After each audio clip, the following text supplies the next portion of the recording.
Welcome to another episode of the Down South Packers podcast with me, your host, Anthony Boyd.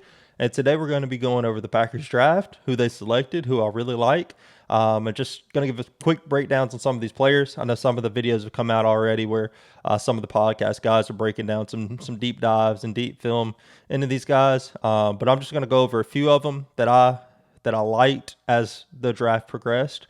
It was really nice having the Packers go into this draft and not have a bunch of different holes that they had to worry about. They kind of had the luxury of picking what they wanted, and they were able to bring in competition. And that's something I had talked about in my mock draft video. Just the Packers bringing in competition to fight with some of the people that are there. I don't know if people got a little too complacent with their spots last year, whether it's the cornerback room, the defensive line. People were a little too soft, honestly, the kicker as well.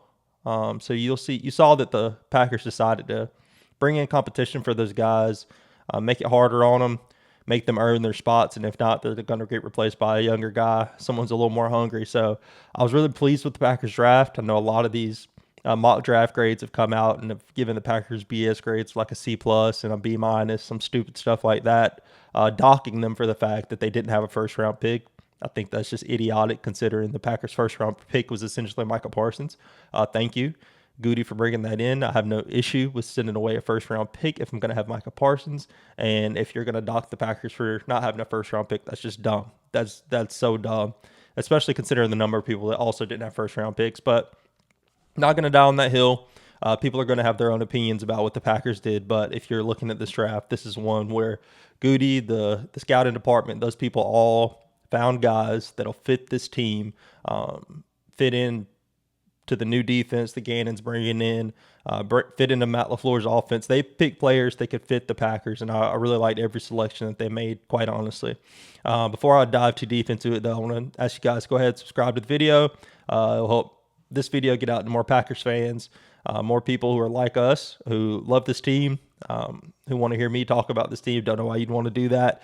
But I really thank you guys who do listen. Go ahead and like the video for me. And at the end of it, just drop a quick comment about your thoughts on what I'm talking about. And then some of these players, based on videos you've seen and film you've watched and highlights that have come across your pages. But diving into it, the second round, pick 52, Brandon Cisse, cornerback out of South Carolina. This is one that surprised me because I'd had no clue that he'd be there at pick 52. I thought he'd be gone, quite honestly, earlier in the second round. I necessarily think he's a first-round pick. After talking to him, though, I wouldn't be surprised if he got into a team's building and they thought that he was a first-round pick, just given how he sees the game and how mature he is, seemingly off the field. He seems like a guy that really understands the process and is really digging deep into greats that have played the game. I was watching the Richard Sherman video, the Richard Sherman podcast with Brandon Cisse, and Cisse was talking about how he talks a lot to Stephon Gilmore. I'm from Rock Hill, South Carolina. That's my hometown. Love that place.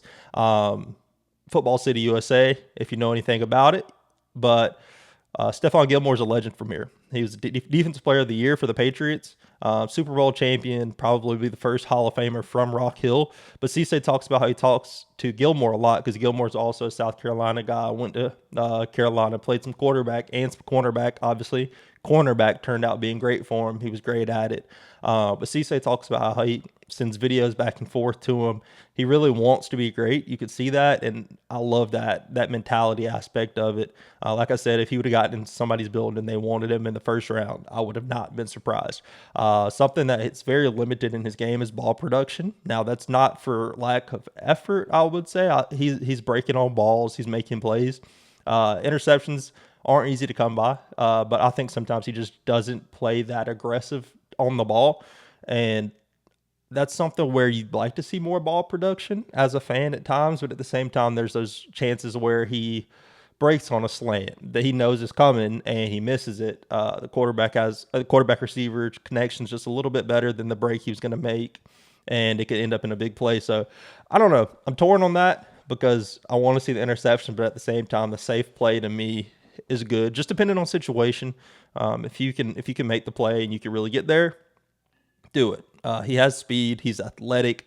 Everybody knows that. He's ran a 4.4. That's got everybody's kind of scouting report on him, is that he is a fast, athletic cornerback. Fun to watch. SEC guy, started at NC State and then transferred down to South Carolina for his junior season. He's from South Carolina, from Sumter. Got some buddies from there, so that's cool. Having a local guy. I'm going to root for this guy extra hard. I'm not a Carolina guy. I love Clemson. Big Clemson fan. Went to Clemson for 2 years, but I respect South Carolina. And now that they have a Carolina guy on the Packers, I have to respect him. He's from the state, so I'll respect him. He has the chance to come in and make an immediate impact, I'd say.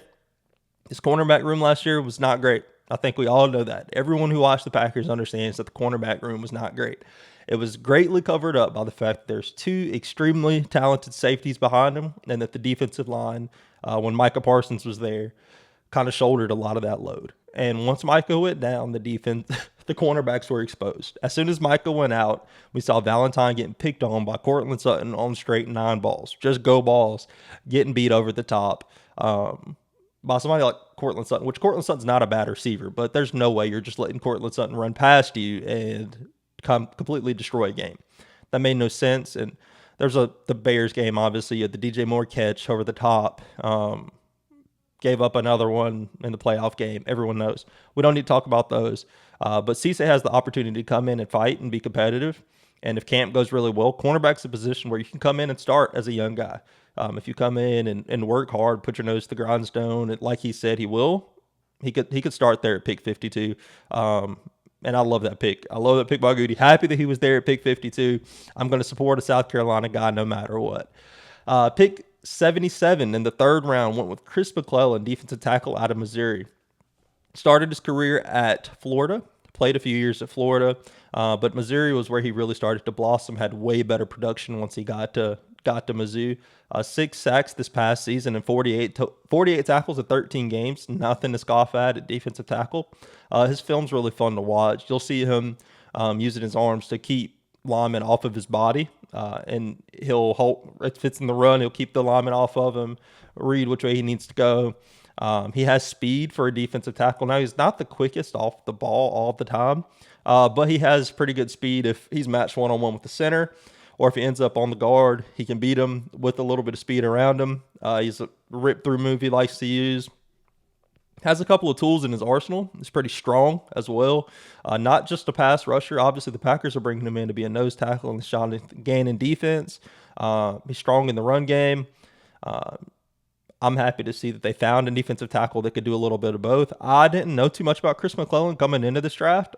I'm also just not super in the weeds in the draft because I don't know that much. I don't have that much access to film and stuff like that. But Chris McClellan's fun to watch when you do watch him. Like I said, has a lot to his game. Has a great motor. That's something that Micah Parsons called out this defensive line on last year. This line, Micah was beating everyone to the ball, and he said, "I don't want to be beat to the ball. Everyone should want to be first to the ball," and that's something he challenged the defensive line to do. And if you watch McClellan, even if the plays ran past him, running backs are 10, 15 yards past him down the field, he's still pursuing the play. He's not just sitting there watching. I'm a big guy. I got beat on this one. He's still trying to go down the field to make a tackle. And there's plenty of times on this film where he does that. And that's something that I think Michael will appreciate. He's not the other one out there running, pursuing the play hard after the play seemingly gone past him. DBs will appreciate that because at that point they could just cut somebody off and there's somebody pursuing to come help make the tackle. I love to see that from a defensive lineman. And that one was a 3rd round pick. Just that kind of effort alone. I love to see his uptick in production when he got to Missouri. I think his best ball's ahead of him. Happy that Goody was able to grab him there in the 3rd round. In the 4th round, this guy has the potential to be the best pick, at least the best late round pick in this draft. And late round pick, I mean day 3 guy. Denied Dennis Sutton fell to the 4th round. Packers picked him at 120. What a guy.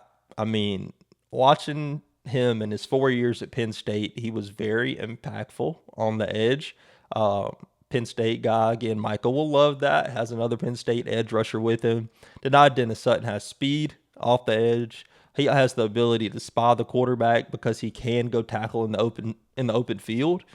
He punches at footballs, rakes at the ball, tries to force turnovers. I mean, I love watching this guy play football. He beat Clemson up pretty bad in the Pinstripe Bowl this past year, watching him get hit Cade a couple times. He dropped back in a spy and eventually just rushed Cade. That's something that people did a lot to Clemson, but he got home to Cade, made a good play on him. Now I got to see this guy firsthand, so I really like him. Happy that the Packers were able to get him in the 4th round. I'm not sure. I think some people talked about character issues or some kind of injury history that I'm not too sure of, but I didn't hear anything about that pre-draft, so I didn't expect him to fall to the 4th, but he did. He had 8.5 sacks this past season and 23.5 total sacks in the 4 years he was at Penn State. So he has production, and that's something I like to see for defensive ends at the college level. I want to see them have production in terms of sacks, because that you like, for instance, what's his name, Shamar Stewart, that was drafted by the Bengals last year, had 0 production in college, none at all. And then what happens in his rookie season in the Bengals? He has no sack production. It's not going to translate. If you can't do it to college, it's not going to translate to the league. If you have a solid base and foundation to build upon with your pass rush ability, then you're going to be in a good spot, especially with somebody coming in who has a connection to Micah Parsons, playing college at the same college.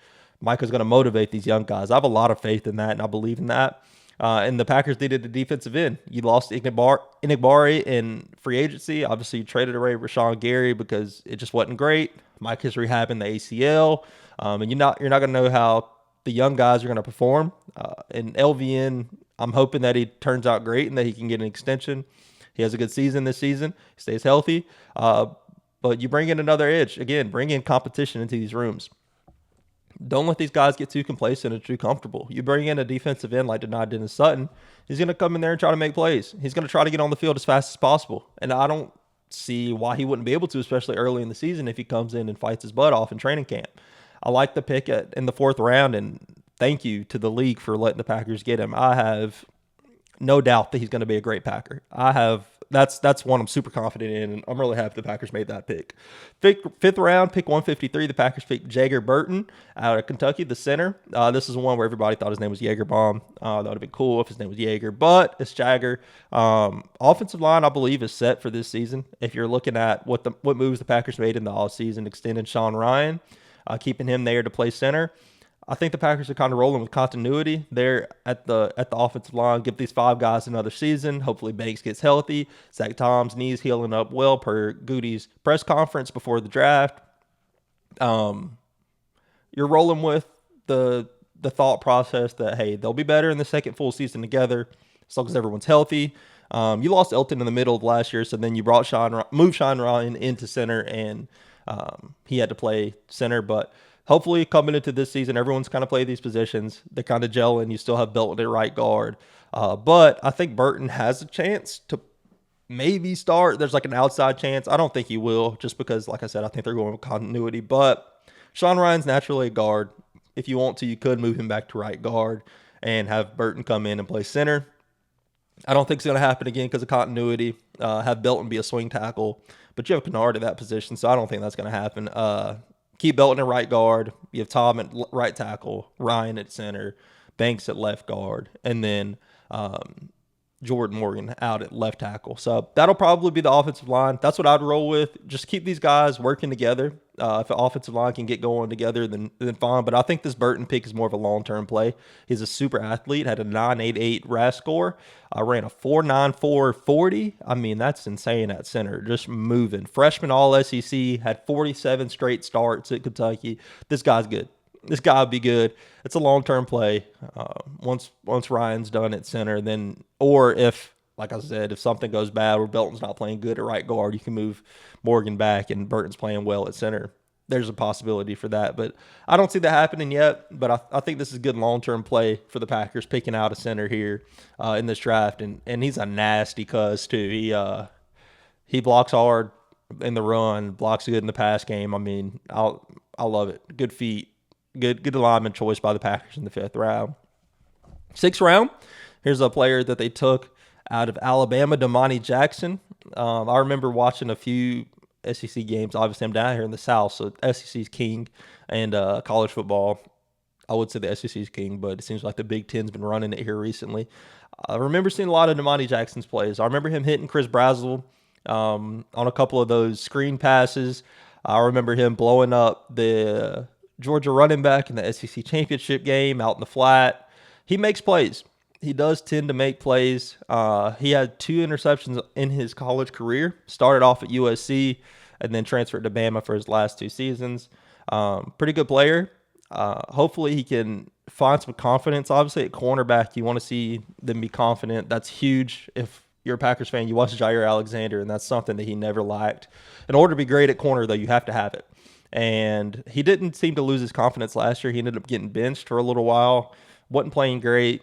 But he's a very competitive player. And I think if you give him the opportunity to get on the field, he can. Now, with the Packers cornerback situation, do I see him being on the field anytime soon? Probably not. But who knows? Maybe he could come in and be competitive and fight with some of these guys in the cornerback room. Again, we're adding competition in these rooms to bring up the cream of the crop, pull out the best players. Hopefully Damani Jackson can. I mean, if not, he'll be a teams player. Has a good speed, has the ability to tackle, so he'll probably be on special teams in some sense. But if he can be on the field, get on the field, probably an outside corner. He probably play the nickel a little bit. I love Bullard in the nickel. I know a lot of people talk about who's the Packers nickel, or would have much depth at nickel, I should say. We know Bullard's the nickel. But I just love Bullard on the field at all times. He's my favorite. I love that man. But Damani Jackson, decent corner, depth piece at corner. Probably a team's guy here early, but hopefully he could come in and fight in camp to bring on some competition. I love competition. Packers traded up. They're traded out of the 7th round. Their 2 picks that they had. They gave them away for their 6th round pick. Ended up getting Trey Smack, kicker out of Florida. Again, theme of this draft seems like it's competition. The Packers were willing to go get competition at defensive tackle. Bring get some competition at D end. Bring get some competition in the cornerback room. Bring get some competition at kicker. I love it. I love it. You didn't have any holes, like I said, so you were able to go make these kind of moves in the draft where you can get some people that can kind of light a fire under some of these guys that are currently there. Trey Smack was a 82.8 field goal percentage guy at Florida. Played there all 4 years. Fun personality seems like a fun personality, but you have to light a fire under McManus because, quite honestly, that Bears playoff game hurt. That wild card game hurt. You left 7 points out there on your foot. That probably would have been enough to secure the win. Now, the way the Packers played in the second half wasn't great at all, but that 7 points would have likely given the Packers enough of a lead not to lose that game. And as a veteran, I thought the Packers were committed to him going into next season, at least bringing some competition in free agency or something like that. I know Haverstick's still kind of around, so I thought that'd kind of be the kicking competition and give McManus another chance, but it seems like the Packers have another plan. You're getting Trey Smack in there. Quite honestly, out of the 6 total rookies, including Trey Smack, I think Trey Smack probably has the best chance of being on the field game 1. I think he could beat out McManus in camp. With a strong camp and send the veteran back in, or at least the veteran to the practice squad or somewhere else, just not on the active roster. And I'll be fine with that. I think the hurt last year off of the missed kicks, there were a few of those in those games where, was it the Cowboys game? I think they had a blocked kick that kind of brought the Cowboys back into that game, and then there's a shootout after that point. There were some issues with the kicking team that I don't want to see happen again. Special teams can't keep being the Achilles heel of the Packers. You can't keep letting special teams hurt you, especially as you get deeper into the season. Games are closer. Everything means a little bit more. You want your kicker to be pretty reliable, and hopefully Trey Smack can come in and bring competition. Hopefully win the job. No disrespect to Brandon McManus, but I'd be okay if you moved on from Green Bay. Recapping the Packers draft picks. In the 2nd round, they drafted Brandon Cisse. 3rd round, they drafted Chris McClellan. 4th round, they drafted Deni Dennis Sutton. 5th round, Jagger Burton. 6th round, Damani Jackson. And their 6th round selection was Trey Smack. All around, a great class by Goody. I love it. I love all these pieces. Like I said, I'm a huge fan of competition, and don't let people get complacent. Force them to earn their spots. And some of these young guys are going to come in. I think, quite honestly, the impact players I see, well, honestly, all these guys will be impact players this first year, excluded Damani Jackson. Sounds terrible. I'm not trying to rain on his parade. I want him to do great as a Packer. But all these guys could be on the field their rookie season. I could see that. All of them seem like competitors. I really love Cisse. I am kind of slanted because he's from South Carolina. You could say that, but I love him at corner. Man, I love his mentality after hearing him talk on the Richard Sherman podcast and how he likes to listen to the game. He loves to play man, but he said he can also play some match stuff, some cover four, so he'll fit into this defense. But all these guys can come in and make a difference. Good class by Goody, the scouting department, all the other people to help make this pick, the coaching staff, all these picks, I should say, the coaching staff. I really like them. Hopefully, it turns out great for the Packers. Let me know who you guys like, who your favorite pick is in this draft class, who you wish the Packers could have gotten. I think that this class is good, so I don't really wish much of anything else. But if you disagree with the draft class, let me know. Let me know who you don't like. I'm going to get out of here. I'm going to, I don't know, look a little more of this film. Probably watch Denied Dennis Sutton again after I get off of here, just because I like watching him play football. That's a fun guy to watch play football. Love you guys. Thank you guys for tuning in. I appreciate all the support you give me. And as always, go Pack Go.